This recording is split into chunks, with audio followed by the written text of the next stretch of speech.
Hello, Sean. Good to see you back in the Uncommon Sense studio. And thank you for joining me today. We're going to continue our conversations we've been having around strategy. And today, the topic that you've chosen is to talk around connecting the strategy with process management in order to deliver value. Now, I often ask why would we talk about this, but I think that's obvious in this case because, of course, the strategy is aimed at delivering value to the organisation. So I guess my question to you would be, what's the problem that you're seeing that means that this topic is relevant to discuss? Fantastic. Thanks, Suze. Um, I'm just going to sum it up. Everybody will have their own different experiences of strategy and how it's done and how useful it is for driving direction and so on and so forth. So I don't need to spend time on that. Just draw from your own experience there about what problems you see around in your organisations about the extent to which strategy actually impacts on process. And if it does impact, is it a positive or a disruptive impact? Or could it Yes. be positive and disruptive? One argues it should be both, I guess, in terms of strategy. So let me just start with a couple of definitions, and then I can draw the answer to the problem that you asked me to mention. So the first one is strategy. So strategy, to my mind, links with the definition of value. So strategic change is about changing in some way the value the organisation can deliver, either in the near, medium, or long-term future. And the horizon that you set for that is dependent on the leadership team and their constancy of purpose and so on. But unfortunately, what I often see is strategy very quickly gets tied into targets and results. Hmm. And whilst that's obviously an important part of strategy, what I would first like to say is there's a problem about making sure that it's value driven first. In what way do we wish to increase the value we provide to the market, or do we wish to improve the value we wish to provide to different markets, or and so on and so forth. So that's the first thing, is linking strategy to value. I think there's often a gap there. And then the second thing is people are busy, busy, busy, busy, busy, and then, oh look, it's time for the strategy cycle. And that might be annual, it might be biannual, it might be 5 yearly, whatever it might turn out to be. But the key point is it's everybody stop, fill in lots of documentation, generate, generate, generate, and then there's the fancy brochure comes out. Here's the new strategy. But of course, what we know is the processes carry on being the processes. And so if we were to think about effective process management, then think about the word management. What is the manager's job? The manager's job is to act on the system. What is strategy's job? It's to define the system as it needs to become. So if we were to link the two together, we need to define the system we wish to create for the future and then have the manager act on the system to create that future. And Yes. how do they need to do that? Through the redesign of the value streams, or increasing the number of value streams, or even arguably reducing the number of value streams. So therefore, I think the problem I see is those things currently are all individually understood, but not yet connected as a single process or a single system within the organisation. And that's, I guess, what I'd like to talk through a bit. Okay, great. That makes complete sense to me. So can we talk a bit about, so how do you do that then? So how do we do that?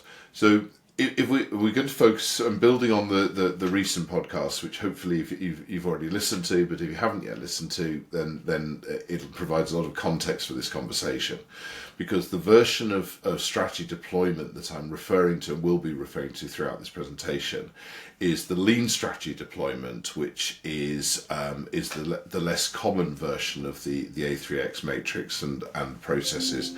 But it's critical that people understand that I'm talking about the version of strategy deployment that focuses on strategic goals. Yes, they both do.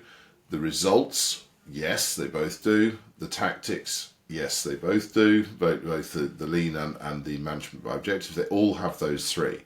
But the version that we're talking about here is where you define the where are you going to implement the change, which value Yes. streams, which bit of the business are you going to be changing. So just very, very quickly, a summary for those people who are listening who've not yet come across this version of strategy deployment.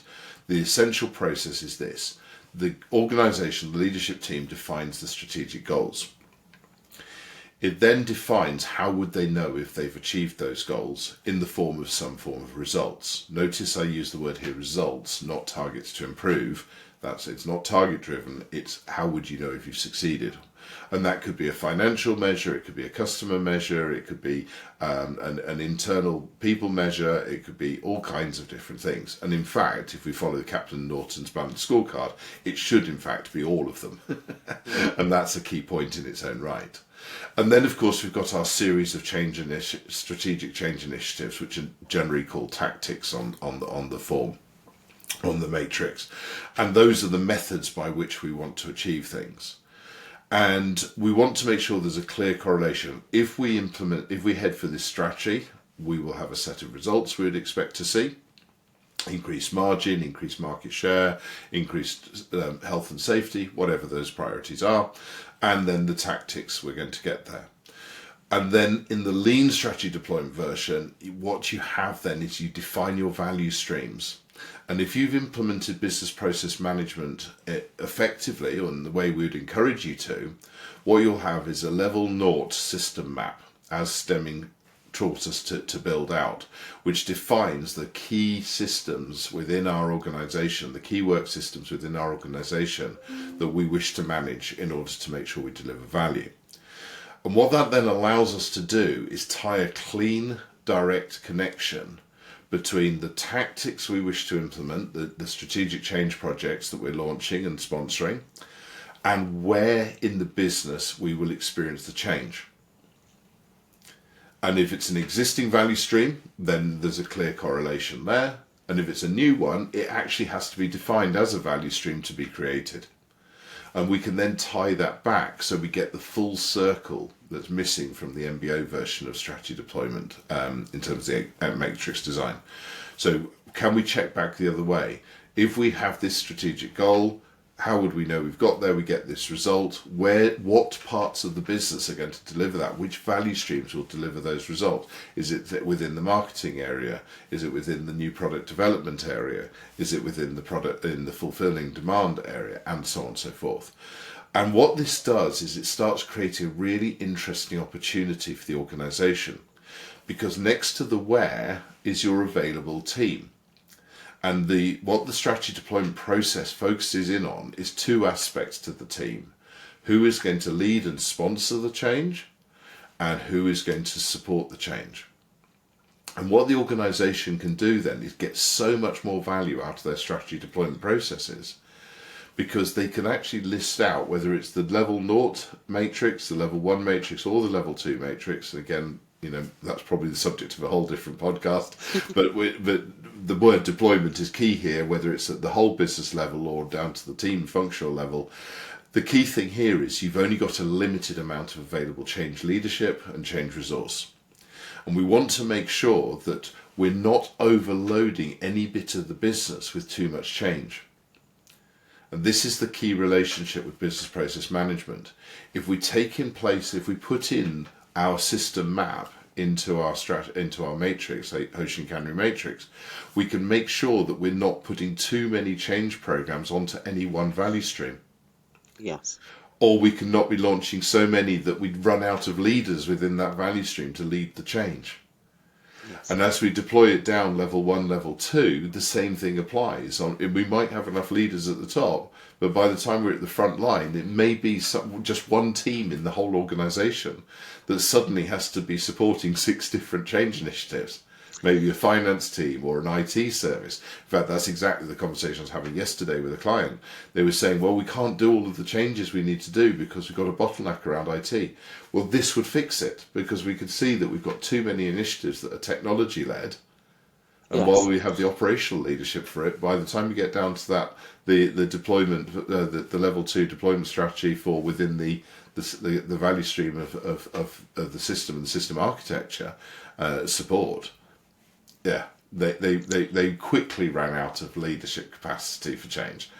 We've just gone through the same Sorry, go ahead, Yeah, Suze. well, I was just going to say we've just gone through exactly that process ourselves, where we've been looking at our strategy and also the initiatives that we want to work on in the next phase, Yeah, and we're able to do and having the conversation you just described, where we yeah, could see where the initiatives need to take place, but also where then those people would be involved in other initiatives in a support function in order to enable them, and had to therefore be very, very strict at not overloading.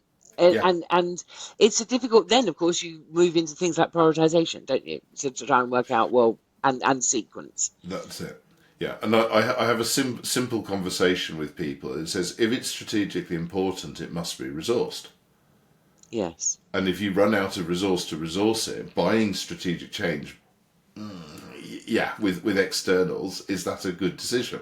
Is that going to be sustainable? So it seems quite logical to me that one important change, it doesn't matter what level 0, 1 or 2, one important change needs one dedicated, accountable leader for that. And if you run out of them, then put them in the order, and by all means, have a hopper. When you finish one program, that leader can become and pick the next one off and get started on it. Exactly. There's no Exactly. harm in having a backlog and using your A3X as a hopper system. That's absolutely fine. But don't just promise you're going to have everything done by June when you've not got leaders to run more than 6 things at once. Yes. It makes sense when you think about it. And So without the visibility of that, then it you've is, got no hope of yeah, understanding yeah, where the pressure is going to yeah. So erupt. that's right, absolutely right. And I guess the key point here about the difference between good strategy deployment, and much of what we've discussed today is just good strategy deployment discussion.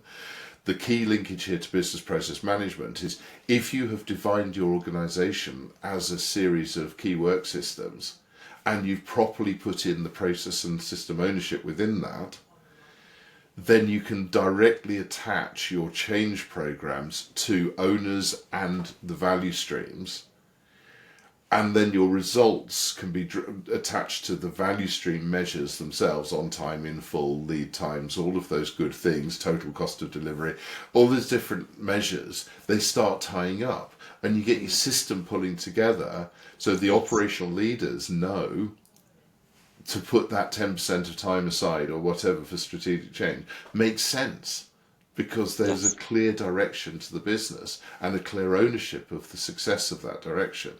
And that cascades all the way down to the front line in just those 3 nice, easy levels. So the key point I guess I'm trying to say here is blending a properly implemented business process management structure with key work systems and owners of those systems, process ownership of the processes within them, makes your strategy deployment fly, Mm. because it suddenly becomes super easy. It doesn't get distracted by the levels of organizational hierarchy. Are you 6 or 7 levels deep? It doesn't need that anymore.